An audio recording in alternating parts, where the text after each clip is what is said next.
হঠাৎই গুরুতর অসুস্থ হয়ে হাসপাতালে ভর্তি হলেন জিতু কমল। এরাও মানুষ ছবি শুটিং করছিলেন ধান্যকুড়িয়ায়। হঠাৎই বুকে চাপ অনুভব করেন অভিনেতা। কাঁপুনি দিয়ে জ্বর আসে বলে খবর। সঙ্গে সঙ্গে তাকে হাসপাতালে নিয়ে যাওয়া হয়। জানা গিয়েছে, আউটডোর শুটিং করতে করতে হঠাৎ অজ্ঞান হয়ে যান জিতু। সঙ্গে বুকে ব্যথাও শুরু হয়। জ্বর ছিল প্রচণ্ড, তবে ঠিক কী হয়েছে এখনও সেটা বোঝা যাচ্ছে না।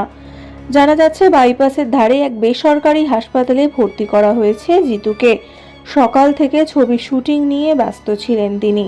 ছবি শুটিং সেটে ছিলেন সহ অভিনেত্রী শ্রাবন্তী চট্টোপাধ্যায়। এর আগে দুই তারকা জুটি বেঁধেছিলেন বাবু সোনা ছবিতে। ছবির পাশাপাশি ধারাবাহিক চিরদিনই তুমি যে আমারে শুটিং নিয়েও ব্যস্ত জিতু। ধারাবাহিক 200 পর্ব পেরিয়েছে। চলতি বছরে পরপর বেশ কিছু কাজ করেছেন অভিনেতা।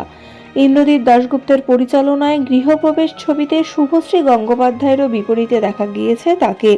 অভিনয়ের জন্য প্রশংসাও পেয়েছেন তিনি। জিতুর অসুস্থতার খবর ছড়িয়ে পড়তেই উদ্বিগ্ন হয়ে পড়েন তার অনুরাগীরা।